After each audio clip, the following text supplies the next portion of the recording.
इस बीच किसान आंदोलन से जुड़ी इस वक्त की बड़ी खबर सामने आ रही है, जहां पर दिल्ली बॉर्डर पर किसान आंदोलन का 59वां दिन है आज। किसान और सरकार के बीच 12वें दौर की वार्ता जो हुई है वो फेल हो चुकी है। किसानों ने सरकार के प्रस्ताव को फिर ठुकरा दिया है। तीनों कृषि कानून रद्द करने की मांग यहां पर किसान दोहराते हुए नजर आए। एमएसपी पर नया कानून बनाने की भी मांग सामने रखी है। सरकार ने तीनों कृषि कानून रद्द करने से इनकार कर दिया है। तो वहीं 26 जनवरी को ट्रैक्टर परेड पर किसान संगठन लगातार अड़े हुए हैं।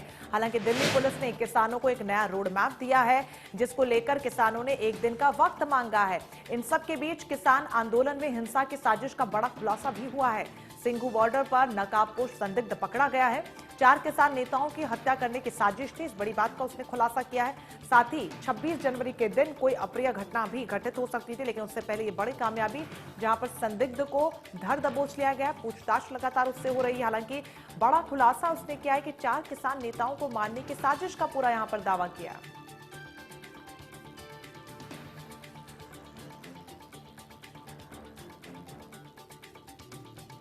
सनी मलिक सहयोगी फोन लाइन पर जुड़ गए ज्यादा जानकारी के साथ। सनी, पिछले 59 दिनों से किसान आंदोलन लगातार जारी है, लेकिन नया मोड़ तब जब एक संदिग्ध यहां पर सिंघू बॉर्डर पर पकड़ा गया, उसको लेकर क्या कुछ अधिक जानकारी मिल रही है? देखिए, कल देर रात 10:30-11 बजे के आसपास किसान नेताओं ने एक प्रेस कॉन्फ्रेंस की थी और प्रेस कॉन्फ्रेंस में एक शख्स को लेकर आए थे। वो जिसके मुंह पर नकाब है वो बांधा गया था।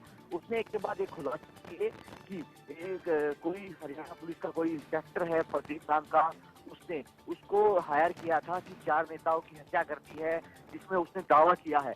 हम भी ये दावा है वो नहीं कर रहे हैं कि उसकी बात में कितनी सच्चाई है, लेकिन सोनीपत क्राइम ब्रांच जितनी भी टीमें हैं वो उससे पूछताछ में लगातार लगी हुई हैं।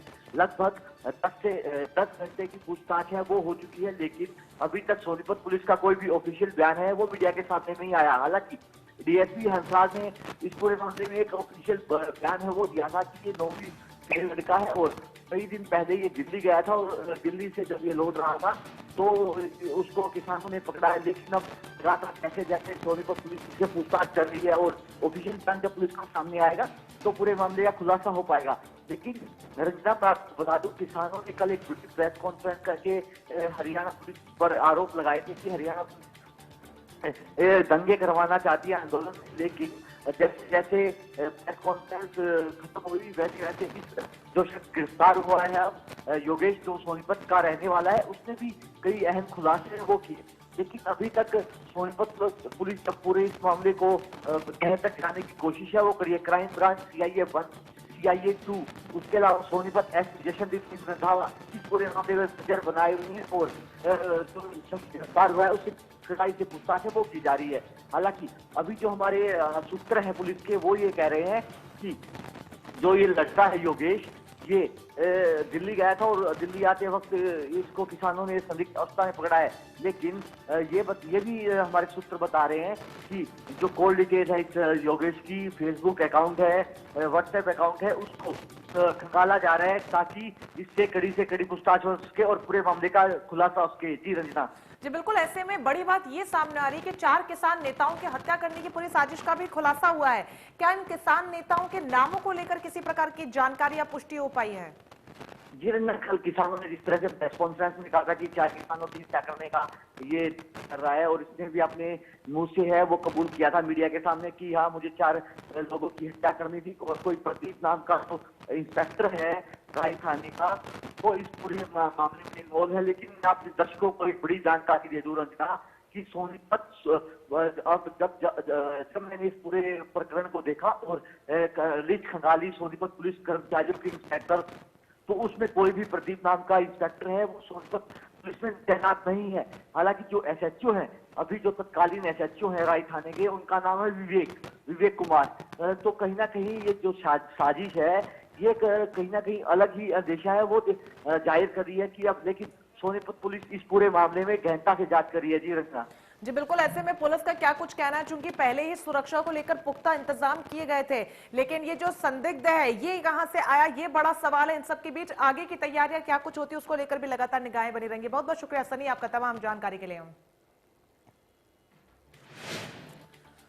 सोनीपत के सिंघू बॉर्डर पर किसान अपनी मांगों को लेकर पिछले 59 दिनों से डटे हुए हैं, लेकिन इन सब के बीच किसानों ने प्रेस कॉन्फ्रेंस कर किसान नेताओं को मारने की साजिश का खुलासा किया है।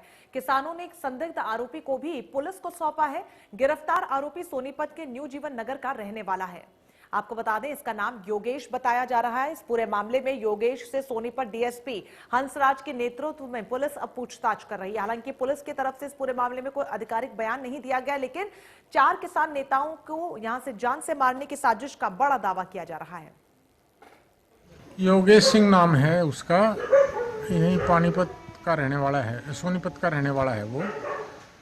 और किसानों ने पकड़ के दिया है कि भाई ये कुछ इस तरह की घटना ना घट जाए, कोई बात ना हो जाए इस संबंध में। बाकी उसको हम लेके आए हैं, पूछताछ कर रहे हैं। इंटेरोगेशन में जैसी भी बात निकलेगी।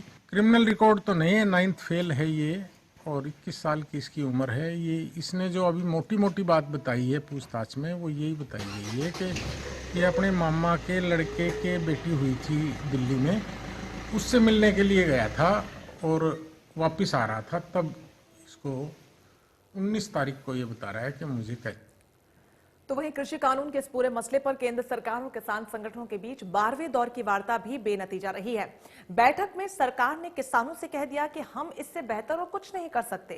सरकार और किसानों के बीच अगली वार्ता की तारीख हालांकि तय नहीं हुई है। सरकार और किसानों के बीच अब तक 12 दौर की बातचीत हो चुकी है, लेकिन सभी बेनतीजा रही हैं। बैठक के बाद किसान नेताओं ने कहा कि लंच ब्रेक से पहले किसान नेताओं ने कृषि कानूनों को वापस लेने की मांग रखी। सरकार ने कहा कि वो संशोधन के लिए तैयार है। मंत्रियों ने किसान नेताओं के प्रस्ताव पर विचार करने के लिए कहा है। हमने सरकार से प्रस्ताव पर विचार करने को कहा है। उसके बाद मंत्री बैठक छोड़कर चले गए। 26 जनवरी ਅਸੀਂ ਆਪਣੀ ਤਿਆਰੀ ਕਰਾਂਗੇ, ਆਪਦੀ ਤਿਆਰੀ ਕਰਾਂਗੇ। उन्होंने ये कहा कि अगली बैठक के लिए तैयार है, क्या वो कह रहे हैं? ਨਹੀਂ ਉਹਨਾਂ ਨੇ ਕੋਈ ਬੈਠਕ ਨਹੀਂ ਦਿੱਤੀ। ਉਹ ਕਹਿੰਦੇ ਵੀ ਜੇ ਪ੍ਰਪੋਜ਼ਲ 20 ਵਾਲੀ ਪ੍ਰਪੋਜ਼ਲ ਹੈ ਤੁਹਾਨੂੰ ਮਨਜ਼ੂਰ ਹੈ, ਫਿਰ ਆਪਾਂ ਉਹਦਾ ਕੋਈ आगे बैठक कर सकते हैं। आगे बैठ कर सकते नहीं कोई बैठक। जो हमारी बात है, जो हमारी मांगे थी, वो सरकार ने आज इनको जो है वो नहीं मानना है, तो बात समाप्त हो गई है। और आगे तो 26 के बाद ये होगा जो भी होगा। कोई तारीख आपको दी नहीं है? तारीख अभी कोई तय नहीं हुई। एमएसपी को लेकर कोई बात नहीं हुई है। और बस हमने उनको कहा था कि दोनों कानूनों के जो हमारे में सर्वसम्मति से पास हुआ है, वो ये है कि इन दोनों कानूनों से कम कोई बात होगी नहीं।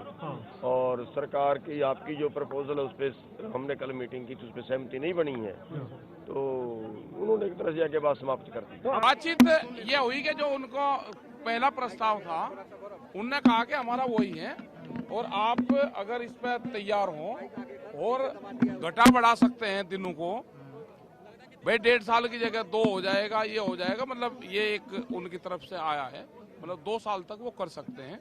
और कोई इस पर तैयार हो तो हम बैठ के कल बात कर सकते हैं, नहीं अगर तैयार हो तो नहीं कर सकते। ये क्या कहा? हमने कुछ नहीं, हम बता दें कल हमें जरूरत होगी तो आपको बता देंगे। सिर्फ 15 मिनट बाद ਚੱਲੀ ਜਦ ਜਾ ਕੇ ਅਸੀਂ ਬੈਠੇ ਹਾਂ ਤਾਂ ਤੋਮਰ ਜੀ ਨੇ ਕਿਹਾ ਕਿ ਜੋ ਅਸੀਂ ਪ੍ਰਸਤਾਵ ਭੇਜਿਆ ਸੀ 1.5 ਸਾਲ ਵਾਲਾ, ਉਹ ਪ੍ਰਸਤਾਵ ਬਹੁਤ ਅੱਛਾ ਹੈ, ਉਹਦੇ ਤੇ ਮੁੜ ਗੌਰ ਕਰੇ। ਅਸੀਂ ਵੀ ਕਰਦੇ ਹਾਂ। ਆਪ ਉੱਠ ਕੇ ਚਲੇ ਗਏ 15 ਮਿੰਟ बोल के। 15 ਮਿੰਟ से बाद ਜਦੋਂ ਦੁਬਾਰਾ ਇਹ ਕਾਫੀ ਲੰਬਾ ਸਮਾਂ ਚਰਚਾ की ਉਹਨਾਂ ਨੇ ਆਪਸੀ ਬੈਠ ਕੇ, ਤਾਂ ਮੁੜ ਕੇ ਆ ਕੇ ਉਹਨਾਂ ਨੇ ਐਲਾਨ ਕਰਤਾ ਕਿ ਜੋ ਅਸੀਂ ਬਾਰ-ਬਾਰ ਪ੍ਰਸਤਾਵ ਰੱਖੇ ਹੈ यूनियन उसको रद्द कर दी रही हैं। ये प्रस्ताव बहुत अच्छे हैं, इनको मुड़ विचार करे, गौर करे, जे लोड़ लगे तो हमको बचा दे। इस बाद गलबात एक बार बंद है।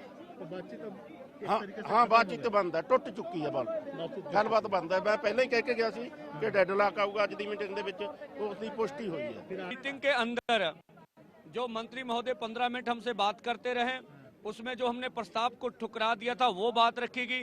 मंत्री महोदय ने कहा कि आप जो है वो प्रस्ताव के ऊपर दोबारा बात कर लीजिए, मैं भी करके आता हूँ।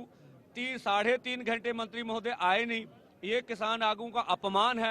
आने के बाद उन्होंने कहा भी अगर आप पुराने प्रस्ताव के ऊपर हमारे साथ बातचीत करना चाहते हैं तो सोच के हमें बता दीजिएगा। ये भी कहा भी विज्ञान भवन बंद हो रहा है 26 जनवरी के लिए, आपके साथ अन्य जगह पर हम बात कर लेंगे। इसी के साथ सबका धन्यवाद करने के बाद कहा भी मैं मीटिंग की प्रक्रिया समाप्त कर रहा हूं। सरकार अपने तरफ से मीटिंग का सिलसिला तोड़ के गई है, हमने अपनी तरफ से नहीं तोड़ा। किसान आगुओं ने बड़े धैर्य से 3.5 घंटे उनका वेट किया। वो बातचीत से मसले का हल करना चाहते हैं। भारत की सरकार पूरे देश के किसानों और मजदूरों का अपमान कर रही है, वो बातचीत से निर्णय नहीं करना चाहती। कल भी शांतमय तरीके से अपना आंदोलन चला रहे थे, अब भी चलाते रहेंगे। तो इस पूरी खबर पर ज्यादा जानकारी के लिए दीपक शर्मा हमारे साथ जुड़ गए हैं। दीपक, जिस तरीके से वार्तालाप लगातार हो रही है, बेनतीजा रह रही है, ऐसे में सरकार साफ कर चुकी है कि हम तीनों कृषि कानून वापस नहीं लेंगे।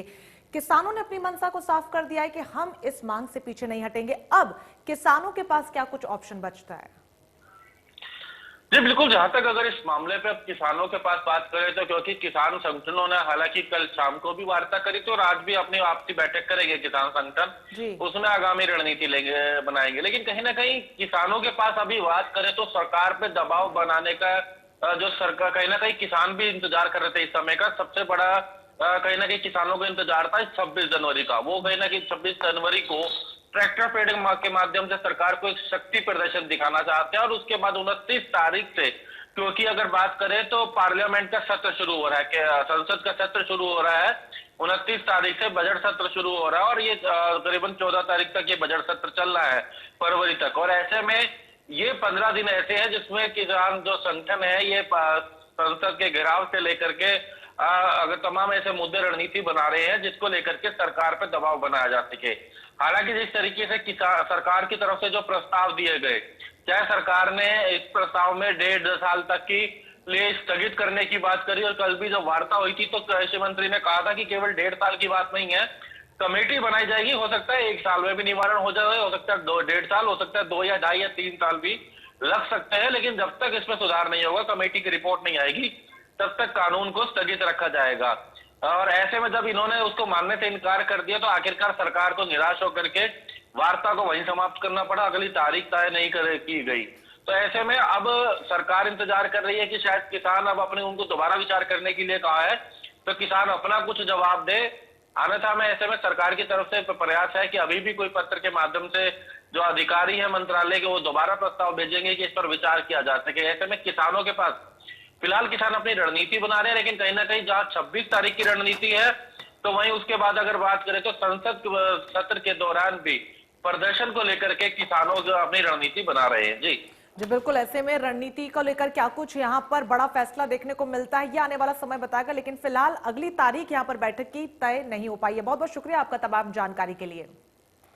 चलिए आगे बढ़ेंगे। दिल्ली में गणतंत्र दिवस पर आयोजित होने वाली ट्रैक्टर परेड में बड़ी तादाद में ट्रैक्टर भाग लेंगे। संयुक्त किसान मोर्चा के आह्वान पर करनाल जिले के किसानों ने भी परेड में शामिल होने के लिए अपनी कमर कस ली है, जिसके लिए किसान जिले के अलग अलग गांव में जाकर 26 जनवरी को दिल्ली में होने वाली परेड के लिए निमंत्रण दे रहे हैं ताकि ट्रैक्टर परेड में ज्यादा से ज्यादा किसान भाग ले सके। भारतीय किसान यूनियन के बैनर तले हजारों किसान तीनों कृषि कानून संबंधी कानूनों के खिलाफ इस परेड में भाग लेंगे। किसान नेता इस परेड में जिले से 20,000 से ज्यादा ट्रैक्टरों की भागीदारी की उम्मीद कर रहे हैं। किसान अपने ट्रैक्टरों में ग्रीस और ऑयल डलवा रहे हैं ताकि उन्हें दिल्ली कूच करते समय किसी भी तरीके की परेशानी न हो।